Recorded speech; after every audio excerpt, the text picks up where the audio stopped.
E esse é um ato significativo e importante, carregado de significados e significados profundos. Então, Mateus capítulo 26,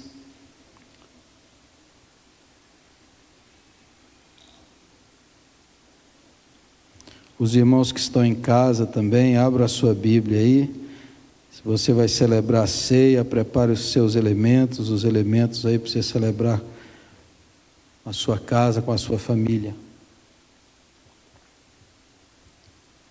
Eu vou ler o verso 20 de Mateus 26. Chegada a tarde, pôs-se ele à mesa com os 12 discípulos. E agora o verso 26. Enquanto comiam, tomou Jesus um pão e, abençoando-o, partiu e o deu aos discípulos, dizendo: tomai, comei, isto é o meu corpo. A seguir tomou um cálice, tendo dado graças, o deu aos discípulos, dizendo: bebei dele todos, porque isto é o meu sangue, o sangue da nova aliança, derramado em favor de muitos, para a remissão de pecados.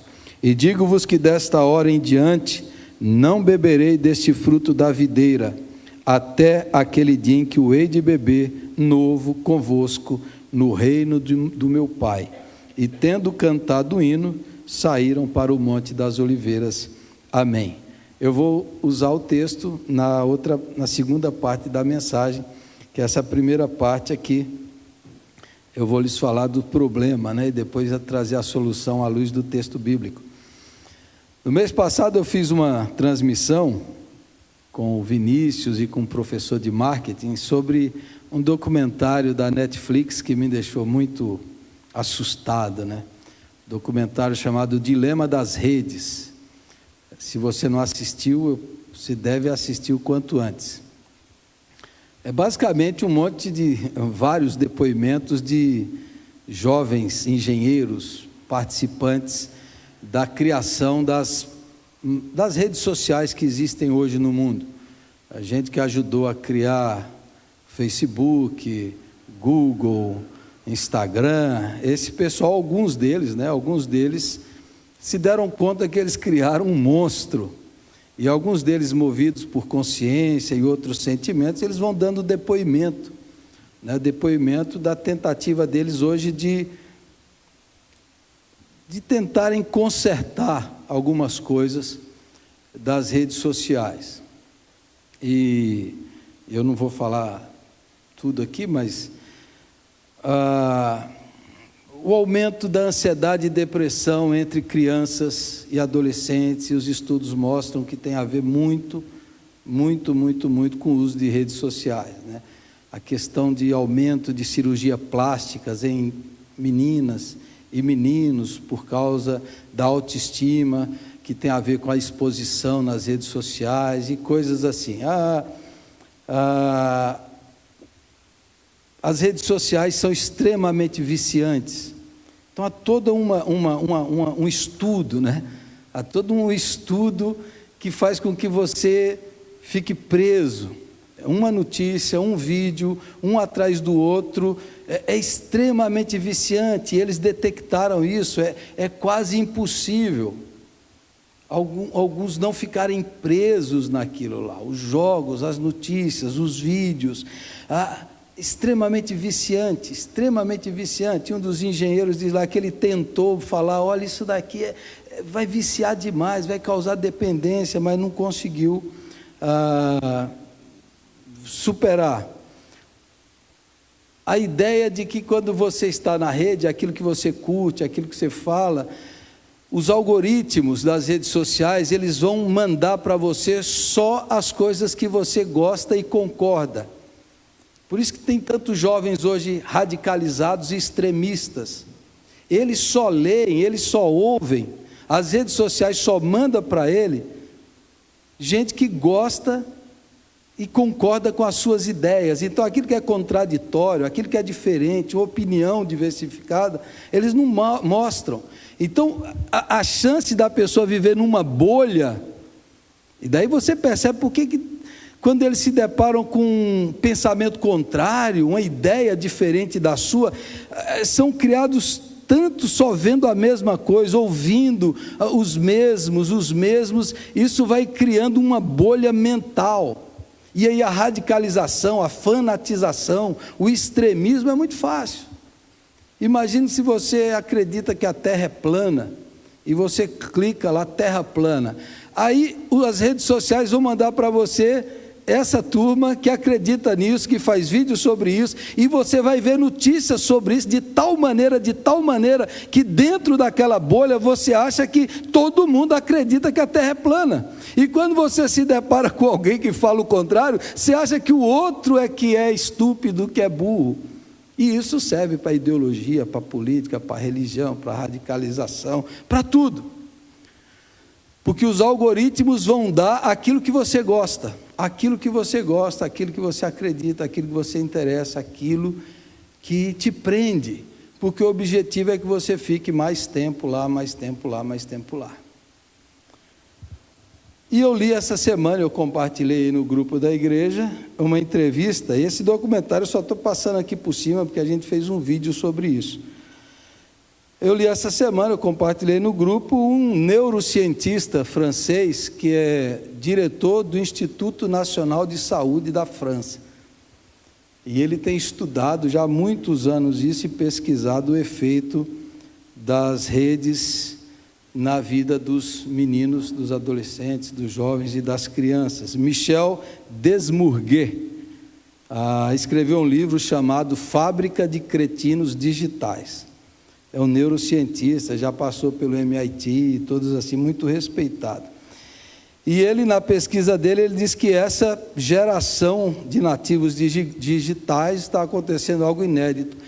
E tem sido comprovado cientificamente que o QI deles, o quociente de inteligência, é menor do que o dos adultos, do que os seus pais, que as redes têm influenciado no desenvolvimento. E as pesquisas, dentre desses nativos digitais, é na Noruega, Suíça, Finlândia, só primeiro mundo. E os testes de QI desses meninos criados nessa rede têm demonstrado menos inteligência do que os seus pais. E esse neurocientista tem mostrado por quê. E as pesquisas têm demonstrado por quê. Então ele diz: os alicerces da inteligência, que são a linguagem é muito importante, a concentração, a memória e a cultura, que é aquele corpo de conhecimento que você tem sobre vários assuntos.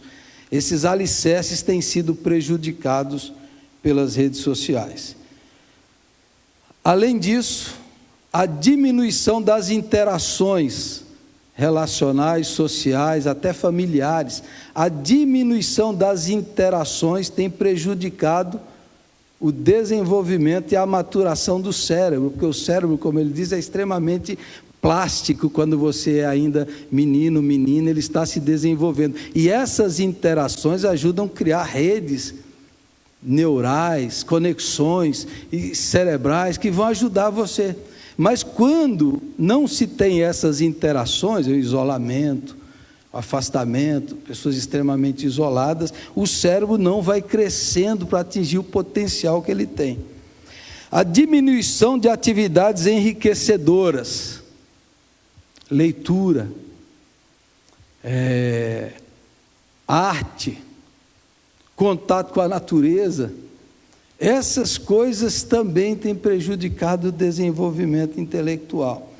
A perturbação do sono, dorme menos e dorme mal, isso tem prejudicado. Ele diz mais: a subestimulação intelectual que impede a maturação do cérebro. Ou seja, se você só vê, só ouve e só lê coisas que você concorda, o seu cérebro não é estimulado, não é desafiado. E aí uma coisa que me assustou, por exemplo, que eu já tinha ouvido psicólogos falando de benefícios do videogame, ele diz: todos esses psicólogos são contratados pela indústria do game, porque as pesquisas científicas dizem que, por exemplo, você pega o menino, ele estuda aqui, depois ele vai jogar. Eles já fizeram pesquisa com isso aí. Aqueles que jogam, aqueles que não jogam, no outro dia, os que não jogaram conseguem reter o que estudou, conseguem gravar. Aqueles que jogam não conseguem, esquecem, porque prejudica também a memória, a capacidade de concentração. Então, assim como na indústria do tabaco, indústria de outras coisas, mas tinham cientistas contratados, ele diz que também hoje tem muitos contratados para justificar esse tipo de coisa. E ainda o sedentarismo excessivo. O sedentarismo excessivo também contribui para a diminuição intelectual, o pouco desenvolvimento cerebral. E a nutrição para o cérebro. Ele diz que hoje as pesquisas mostram que crianças de 2 anos passam 3 horas nas redes. Crianças de 8 anos passam 5 horas. E adolescente em geral passa 7 horas por dia conectado. É uma entrevista, se você também não leu, está lá no BBC Brasil, a entrevista desse neurocientista.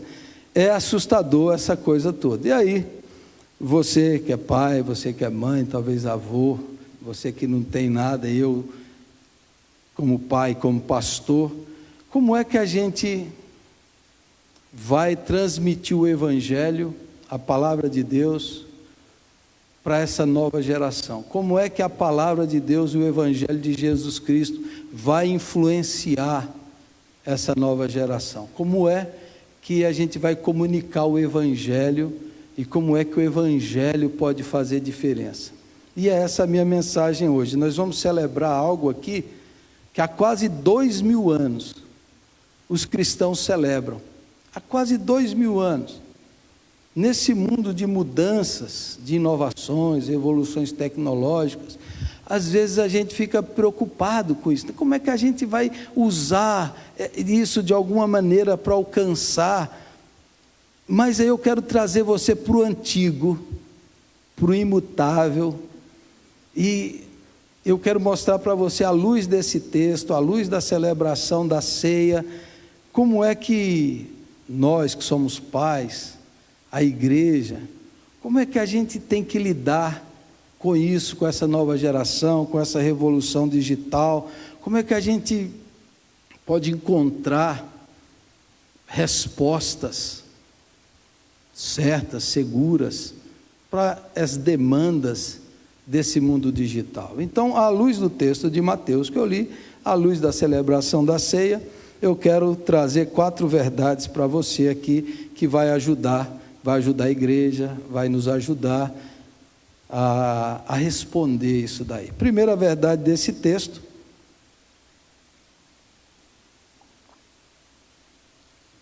é que todo ser humano precisa de comunidade. Jesus reuniu com os 12 na mesa, os 12 discípulos para celebrar a Páscoa. E ali é a comunidade de Jesus. Ali é a família de Jesus. E Jesus instituiu isso numa mesa. Tem um pastor amigo meu que ele diz que quando Jesus, na imaginação, quando Jesus saiu da cruz, tirou o corpo de Jesus, pegaram aquela cruz e fizeram a mesa. Porque agora a mesa da comunhão, a mesa da comunidade. E essa é a carência existencial. Os anos vão passar, as tecnologias vão evoluir, o mundo vai mudar, os meninos, as novas gerações virão, mas todos eles, todo ser humano precisa de comunidade, precisa de comunhão, precisa de relacionamento, amizade e intimidade. Todo ser humano precisa. Então, o que uma criança, um menino, uma menina que fica tanto tempo na internet, o que ele precisa? Ele precisa de presença, ele precisa de relacionamento, ele precisa de amizade, ele precisa que o pai sente na mesa, que a mãe sente na mesa, que eles conversem, que eles olhem nos olhos, que eles se relacionem, que eles criem intimidade. Porque tudo isso é falta de relacionamento, de amizades profundas, de intimidade relacional. Isso tudo demonstra, às vezes, a falta dessas comunhões profundas, porque há uma necessidade. A nossa era é a era da solidão, do vazio. Eu falei aqui há pouco tempo que na Inglaterra criou-se um ministério. Sabe como tem o Ministério da Fazenda, o Ministério do Trabalho, tinha, né, outros ministérios da Saúde. Lá na Inglaterra criou o Ministério da Solidão, porque a solidão na Inglaterra tem causado um mal tão grande no sistema de saúde e na economia do país, tem deixado tanta gente doente, tanta gente que vive sozinha, que eles perceberam que se nós conseguirmos prevenir, se nós conseguirmos fazer com que os 9 milhões de solitários que vivem no nosso país, se eles conseguirem viver, terem um amigo, e isso é provado cientificamente, quem tem amigos vive melhor fisicamente. A Universidade de Harvard já provou isso na maior pesquisa científica. Quem tem amigos vive melhor, tem mais saúde física. Quem não tem definha. A pesquisa mostra assim, quem vive sozinho vai ter isso. Nesse tempo de pandemia, tudo está se agravando, intensificando mais e mais. A solidão, o vazio da existência, o isolamento, o distanciamento, famílias que vivem na mesma casa, mas um não tem relacionamento, não fala, não se encontram, não conversam. Jesus instituiu isso aqui numa reunião de amigos, o sacramento da amizade, da comunhão, do relacionamento, da intimidade. E os tempos mudam, as tecnologias vêm e vão, mas a carência humana é a mesma. Nós precisamos, nós necessitamos, seja a menina, seja o menino, seja o idoso, eles precisam de comunidade. Eles precisam de amizade, de intimidade, de relacionamentos significativos, profundos, de um amigo. Tem um jornalista cristão, ele acabou de escrever um livro, vai ser o próximo curso que eu vou dar aqui, o próximo livro que a gente vai ler, se Deus quiser e permitir, nós vamos estudar esse livro, chama A Cura para a Solidão, e ele tem um blog, e ele começou a mandar para as igrejas, perguntando para as pessoas da igreja, e o povo da igreja falando, eu estou na igreja, mas eu sou solitário. Às vezes eu saio do culto e vou para casa e eu choro, porque eu não tenho ninguém para conversar, eu não tenho ninguém para desabafar. A solidão é um mal terrível, que tem afetado, às vezes, casais que estão casados, e eles não têm intimidade, não se conhecem, são dois estranhos. A ceia, a celebração da ceia é um convite para a comunidade, e a comunidade de diferentes, de gente diferente, de tribo, raça, nação, nível, qualquer um. Jesus tem os 12 ali, cada um é de um jeito, mas ali todos estão irmanados e unidos na presença de Jesus. E a igreja celebra isso daqui para convidar você a deixar a vida de isolamento. O Leandro Carnal tem um livro sobre solidão, e ele cita a história daquele filósofo Feuerbach, que ele dizia assim, o ser humano vive no dilema do porco-espinho, é o nome do livro, o dilema do porco-espinho. Os porcos-espinhos estavam no inverno, num frio terrível, e daí eles precisavam se achegar um no outro para se esquentar mutuamente, então eles vão se encostando no outro. Só que quando eles encostam muito, o espinho fura o outro, eles dão um pulo e afastam de novo. E o filósofo dizia, olha, nós precisamos encontrar um caminho para a gente não espetar o outro, para a gente viver junto, sem ferir o outro. A igreja é a comunidade que durante os séculos tem conseguido fazer isso, porque a graça e o sangue de Jesus vai cortando e quebrando os nossos espinhos, para a gente se juntar em um só corpo e uma só família, em torno do pão e do cálice. Todos precisam de comunidade, e Jesus é a resposta para isso, a família de Jesus é a resposta. A igreja é a família dos que não têm família, A igreja são os irmãos daqueles que não têm irmãos. A igreja é assim. Eu li esses tempo atrás que o moço aí, que é um dos mais seguidos na internet, humorista, o Whindersson Nunes, tem mais de 40 milhões de seguidores, e eu li que ele estava com depressão, acabou o casamento, e uma noite ele saiu lá, entrou e falou assim: eu preciso de alguém para conversar, estou me sentindo muito só. Imagine, 40 milhões de seguidores. Imagine se ele alcançou a fama, o sucesso, e aí veio a depressão, veio o divórcio, esse sentimento de vazio.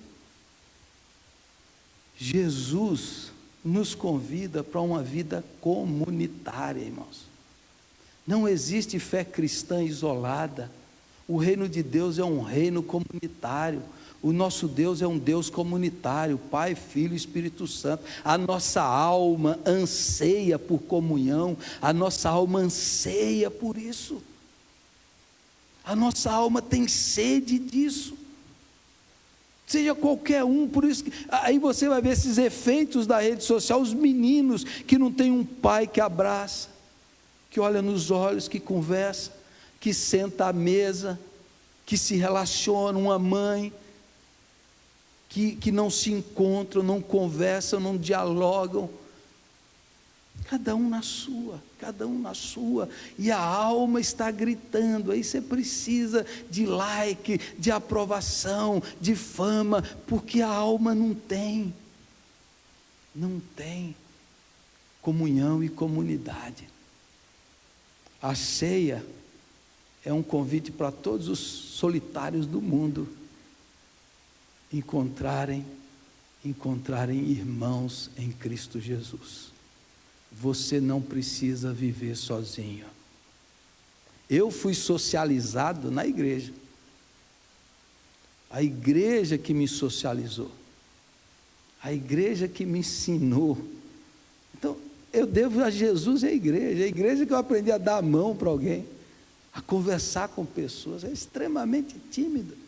Na adolescente, extremamente tímido. Foi na igreja que eu aprendi. Então o pai, a mãe precisa socializar, integrar, intencionalmente se envolver no ministério da igreja, intencionalmente criar amigos, vínculos. Segundo, todos precisam de graça e da graça de Deus. Jesus diz: este é o meu corpo, este é o meu sangue que é dado por vocês. Eu me dou por vocês, eu me dou para vocês, eu me entrego a vocês, gratuitamente, generosamente. Você não precisa pagar, você só precisa crer e receber, você só precisa participar. Há um outro filósofo coreano que escreveu um livro chamado Sociedade do Cansaço, porque ele diz que a mídia, a internet, você precisa estar tão atualizado em tanta coisa, você está sempre tendo que fazer alguma coisa a mais, você precisa fazer o desempenho, melhorar a performance, conseguir fazer um curso, conseguir melhorar essa habilidade, você precisa nisso, e você sempre em déficit, eu estou sempre para trás, os outros estão passando na frente, e aí entra numa competição louca de desempenho. Aí essas redes sociais, quem tem mais seguidores, quem tem mais isso, quem tem mais aquilo, e a pessoa entra nessa competição, nesse frenesi, nessa busca, e o resultado é cansaço existencial, é aquela ideia: eu preciso conquistar, e nesse afã de conquistar, deixa de receber a graça que Deus já tem dado, a bondade, o amor que vem generosamente, sem barganha, sem compra, sem merecimento. Você recebe ao reconhecer que não merece, ao crer, ao abrir, tirar as coisas da sua mão e abrir a sua mão e ficar vazia para você receber a graça. Às vezes a cobrança, essa coisa de insistir, de performance, de desempenho, eu preciso fazer, de repente você não para receber. para receber a vida como dádiva, para receber a vida como graça.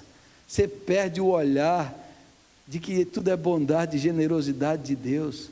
Você confia tanto no braço da sua carne, está tanto em déficit, você já acorda e não para perceber que aquele café é graça, é dádiva, é bênção.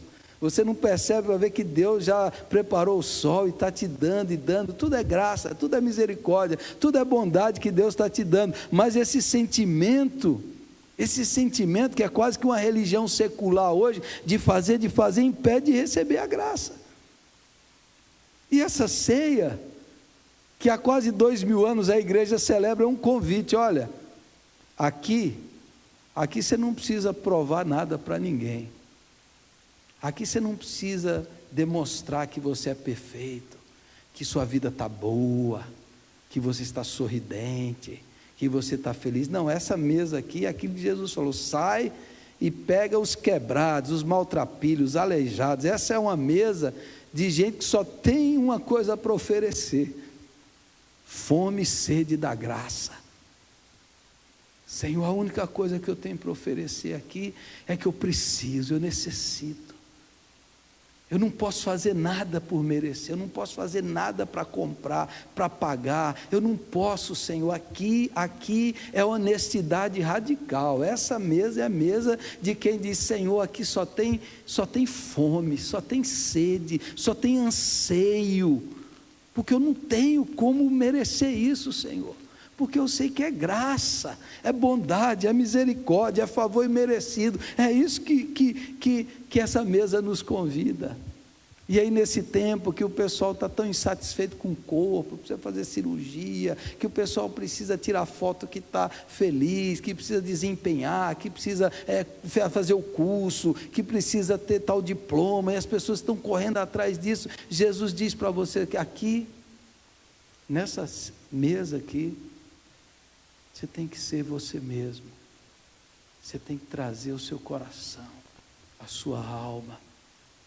Menino, menina, você é amado por aquilo que você é. Para Jesus, você já é um filho e uma filha amada. Não importa se você vai ser bem-sucedido ou fracassado, você continua sendo um filho amado de Deus. Não importa, é graça, porque a gente nunca vai merecer, porque Deus ama você do jeito que você é, porque você nunca será do jeito que deveria ser. Deus o ama e Deus o aceita, e esse sacrifício, Deus prova o seu amor para conosco pelo fato de ter Cristo morrido por nós, sendo nós ainda pecadores. Então essa é a mesa. Você diz: eu sou alguém influenciado, eu sou alguém dominado, eu estou escravizado, eu preciso de libertação. Venha para essa mesa. Eu falhei como pai, eu tenho falhado como mãe, eu tenho deixado os meus filhos. Venha para essa mesa é a mesa do perdão, essa é a mesa do recomeço. Essa é a mesa do recomeço, dos novos começos, da restauração, do perdão, da graça. Essa é a mesa da nova história. Essa é a mesa do novo começo, da restauração de laços. Eu quebrei a amizade que eu tinha. Aqui é essa mesa do perdão, da reconciliação. É a mesa da graça. Philip Yancey, jornalista americano, escritor famoso, criado numa igreja muito fechada, na sua juventude ele saiu da igreja, se desviou, e ele diz assim: eu saí da igreja, porque eu vi muito pouca graça na igreja, eu vi muito legalismo, farisaísmo, julgamento do outro, crítica, eu vi muito pouco graça. E o Philip Yancey, depois de alguns anos, ele voltou para a igreja, e ele diz assim: eu saí porque eu vi pouca graça na igreja, eu voltei porque eu não encontrei graça em lugar nenhum, porque a graça está aqui na mesa do Senhor Jesus Cristo. É graça, é amor, é perdão, é misericórdia, que a igreja, apesar dos seus pecados, falhas, ela se reúne em torno do corpo e do sangue do Cristo crucificado que está vivo. Essa semana eu vi que aquele ator Pedro Cardoso, o Agostinho da Grande Família, escreveu no Instagram: Foi criado numa família católica. Ele não entende, ele queria entender por que Jesus precisou morrer na cruz. A turma aí que está estudando comigo, manda um convite para ele lá, para estudar a cruz de Cristo comigo, que ele vai entender tudo. Eu queria entender isso, porque eu sinto, eu preciso. Então foi criado na religião, mas ele não conhece a graça da cruz, da salvação, do amor de Deus, da nova vida. Essa mesa é a mesa da graça. É a mesa não daqueles que têm mérito, mas daqueles que reconhecem os seus deméritos. Essa é a mesa não dos perfeitos, mas daqueles que reconhecem e vêm aqui porque querem começar de novo, sempre, sempre, sempre, pela graça maravilhosa do Senhor Jesus Cristo. Você precisa dizer, essa nova geração precisa dizer: filho, filha, Jesus morreu por você. Jesus morreu por você, que se sente sozinho, isolado, que é inseguro. Foi por você que Jesus morreu naquela cruz, porque você é valioso. Não importa os likes, os seguidores, o que importa é que Jesus ama você e Jesus acredita em você. É isso que importa. É isso que importa. A missionária que eu conversei essa semana na rádio, interior do Pará, Redenção, abandonada pelos pais, a família que a adotou, ela era abusada, continuamente teve que sair de casa aos 14 anos, viver sozinha, 15 anos, já estava nas drogas, prostituição, e um dia estava indo para uma balada, e ela ouviu uma voz dentro dela: essa vida não é para você, essa vida não é para você. Era a voz de Jesus falando para aquela menina destruída, abusada, e ela ouviu a voz de Jesus e entregou a vida dela para Jesus. Hoje é uma alegre mãe de filhos, como diz o Salmo, casada, e agora uma missionária, que vai lá para uma tribo que não conhece o Evangelho em Moçambique, porque ela sonha em ser mãe de muitos filhos. Aleluia. A graça de Deus é o que esse mundo precisa, é o que todas as gerações precisam, que os avós, que os pais. É a graça, não é da religião, não é do legalismo, não é do moralismo. Ela precisa da graça de Jesus revelada no corpo e no sangue. Aleluia. Terceiro,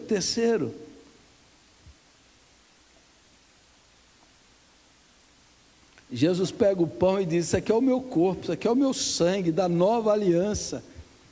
A antiga aliança já passou, agora é a nova. Essa é a nova aliança eterna, não feita em sangue de touros, de bois, de bodes, de ovelhas, feita no sangue de Jesus. Essa é a aliança que Deus já tinha feito. Esse é o cordeiro que foi imolado antes da fundação do mundo. Porque o que Jesus está fazendo aqui nesse momento? Jesus está dizendo que todo ser humano precisa de transcendência, precisa transcender. Aí o que os estudiosos dizem: por que os meninos ficam tanto tempo em videogames, os videogames super maravilhosos? Porque lá tem aventuras épicas, lá eles são os heróis, lá eles vivem batalhas, lá eles salvam o mundo, e a vida comum parece tão banal, tão monótona, que eles vão para um mundo paralelo, e esse lá parece que é mais excitante. Jesus nos chama para dizer: olha para isso aqui, transcenda, veja a eternidade, veja o propósito eterno de Deus, veja o amor que sustenta o universo, veja nesse pão e nesse cálice a presença do Criador, sustentador, provedor. Veja nesse pão e nesse cálice o amor que criou todo o universo. Veja nesse pão e nesse cálice aquele por qual todas as coisas foram criadas, por meio dele, por ele e para ele. Veja Jesus Cristo, veja o Deus vivo aqui nesse pão. Você não está fazendo um ato religioso, um ritual vazio, você está comendo e bebendo do corpo e do sangue do eterno. Transcenda, saia do banal, saia da religião, saia do comum e entra na dimensão de Deus. Jesus pega aqueles pescadores, vejam isso aqui é o sonho dos profetas. Esse pão e esse cálice é o que Abraão ansiava, que Moisés desejava. Isso daqui é o que Platão, Aristóteles, Sócrates, Confúcio, Buda, isso daqui é o que os melhores homens, os maiores pensadores ansiaram. E agora o Filho de Deus chama pescadores: veja, toma, come e bebe, este é o meu corpo, este é o meu sangue, este é o meu sacrifício que é dado por você. Abra os olhos e veja. Entenda, discirna, saia do banal, saia do comum, saia da rotina e entre nesse plano eterno de Deus que sustenta o universo.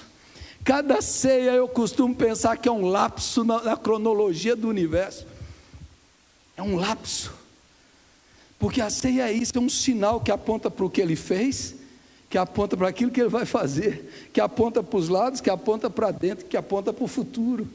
A ceia é como se o tempo parasse, porque Deus não habita no tempo, Deus habita no eterno agora. Deus não tem ontem nem depois, Deus vive sempre, é presente eterno para Deus, sempre, sempre.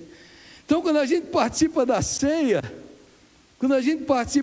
abre um lapso, a gente vai lá na cruz, a gente vai lá na volta dele no banquete celestial, e a gente se irmana com os milhões e bilhões e bilhões de salvos de toda tribo, raça, língua e nação, de todos os tempos, lá nas catacumbas de Roma, lá debaixo da árvore na África, lá na lua, com aquele astronauta crente que foi na lua e levou o pão para celebrar a ceia na lua, lá nos lugares mais longínquos e distantes, todos estão ligados no mesmo corpo, no mesmo sangue, na mesma graça, no mesmo sacrifício de Jesus. Então isso aqui quer dizer para você: você quer emoção? Você quer aventura épica? Eu sempre gostei de aventuras épicas, de filmes dessas aventuras gloriosas, épicas, de salvadores do mundo. Isso daqui. C.S. Lewis, que era um grande professor da Universidade de Oxford, na Inglaterra, ateu. Sua mãe morreu cedo, ele ficou órfão. Seu pai, um homem extremamente distante, ele cresceu com uma carência emocional enorme, mas ele sempre foi muito inteligente, uma imaginação brilhante, e ele sempre sonhava com as histórias épicas, os contos de fada, a imaginação, a magia, essas histórias. E ele chegou num dilema: tudo que ele gostava, ele dizia: não existe, e tudo que é real eu não gosto. É ateu. Daí ele conheceu um amigo, professor junto com ele, o Tolkien, escritor do Senhor dos Anéis, que também amava as aventuras épicas. Só que o Tolkien era cristão, e numa conversa o Tolkien falou para ele: Lewis, ou Jack, que era o apelido dele, sabe, todos esses seus sonhos épicos, imaginários, todas essas histórias aí que você cria, que você ama, essas histórias medievais de cavaleiros, de salvadores, de salvadores de dragões, sabe, todas essas histórias que você vive no mundo, que você sonha com o herói, tudo isso aí, Lewis, tudo isso aí se transformou em carne e sangue em Jesus Cristo. Em Jesus Cristo o mito se tornou real.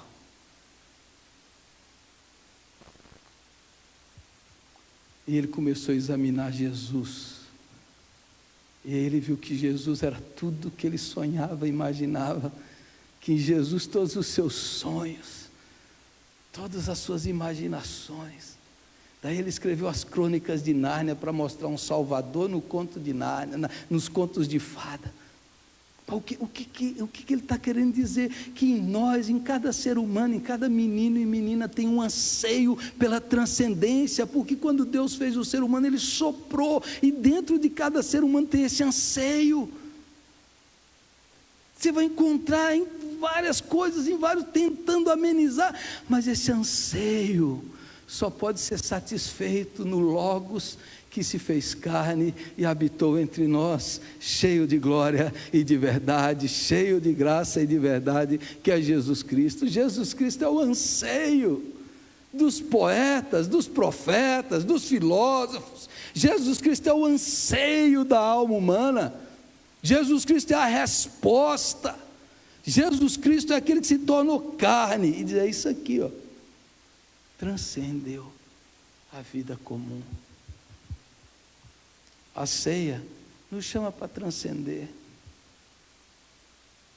fazer com que cada relação familiar seja sagrada, cada comer e beber, coisa tão banal e trivial, seja carregado de significado de gratidão. A ceia nos convida a sacralizar a nossa vida, os nossos relacionamentos, a transcender.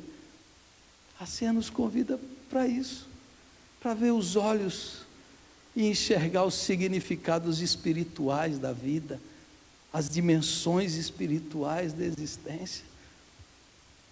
O apóstolo Paulo diz que quando a gente se reúne para adorar, os anjos adoram conosco. Adorar que os seres celestiais estão aqui conosco, que a presença do Pai, do Filho e do Espírito está aqui conosco. E isso quer ser presente no dia a dia, na rotina, transcender, está aqui, ó. Por último,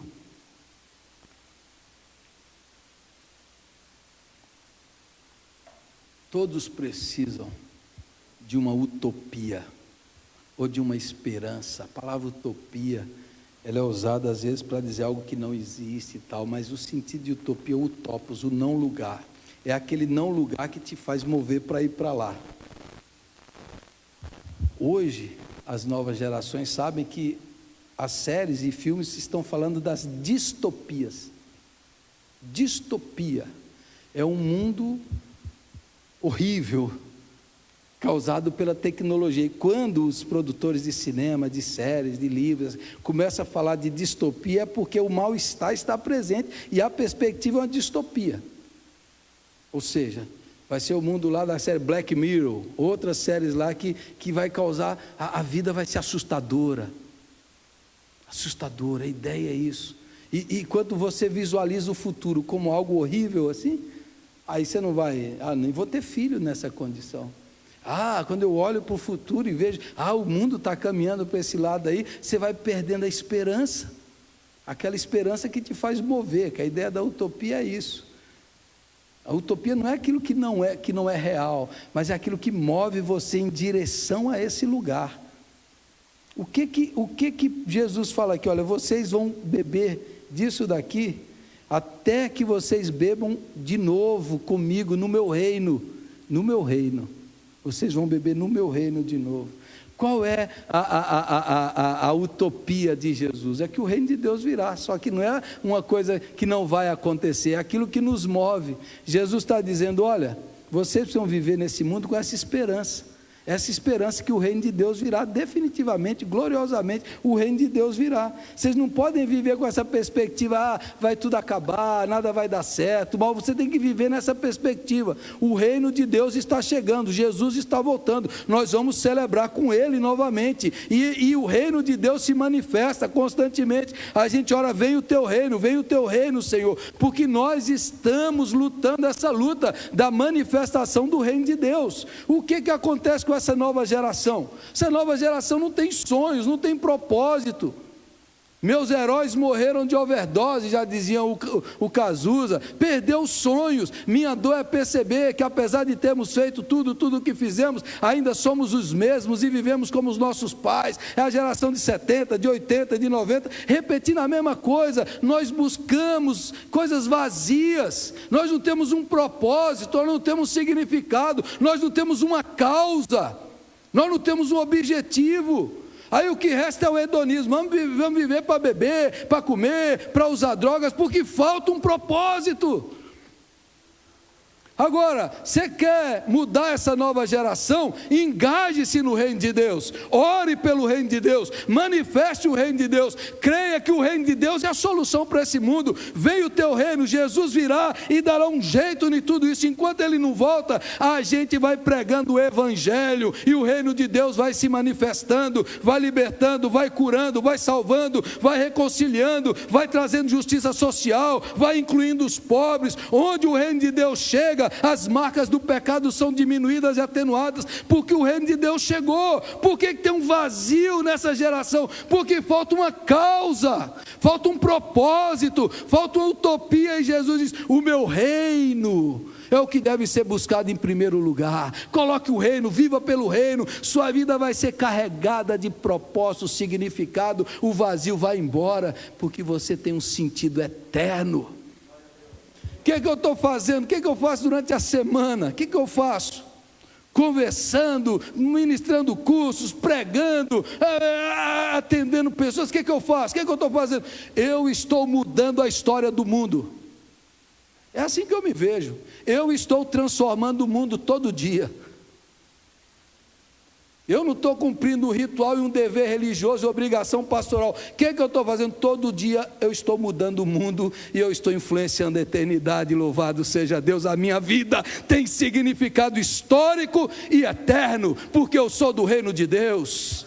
É esse reino que pega essa moça abusada lá e transforma nela uma missionária, que vai ser mãe de muitos, porque Ele deu um sentido e um propósito, e por causa disso eles vão sofrer, eles vão ser perseguidos, mas a vida ganha um significado.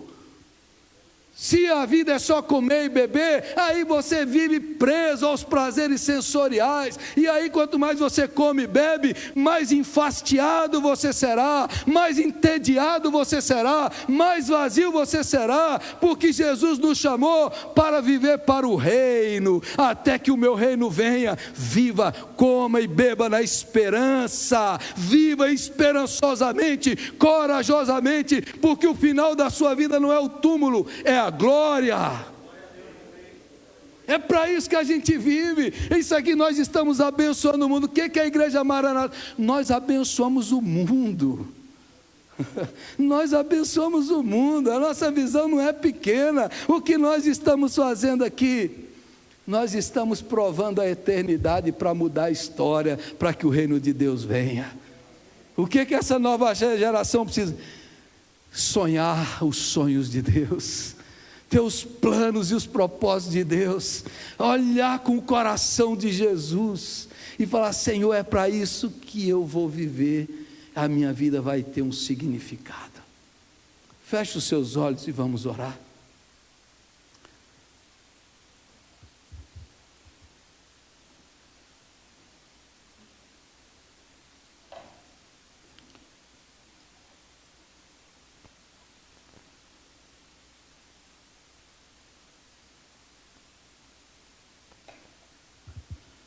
Senhor nosso Deus, obrigado, Senhor, por Jesus Cristo, nosso Salvador.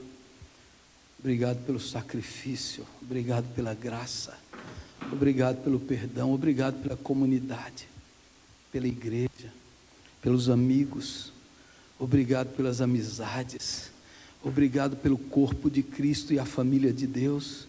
Obrigado, Senhor, porque aqui que o solitário vive em família.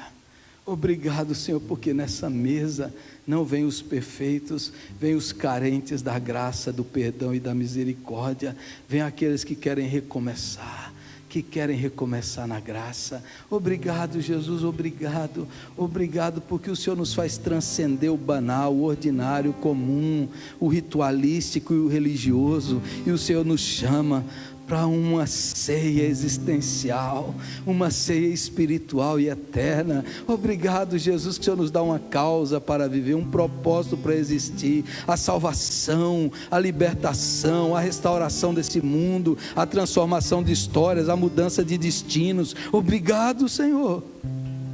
Obrigado, Senhor, porque nós somos libertos da vaidade e da vaziez desse mundo. Obrigado, Senhor, porque o Senhor nos chamou, o Senhor nos empoderou, o Senhor nos convidou para uma vida nova. uma vida plena, uma vida significativa, uma vida de proporções eternas. Obrigado, Senhor, pelo convite de participar da tua mesa.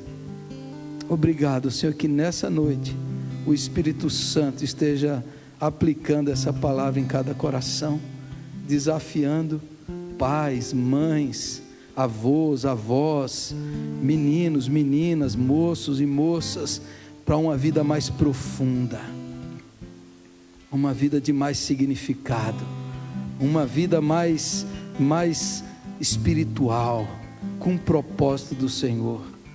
Faz isso, ó Deus, em nome de Jesus.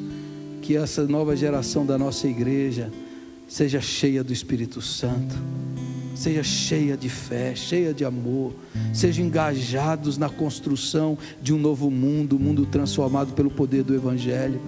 Livra-nos, ó Deus, dessa vida banal, dessa vida vaidosa, inútil, insignificante.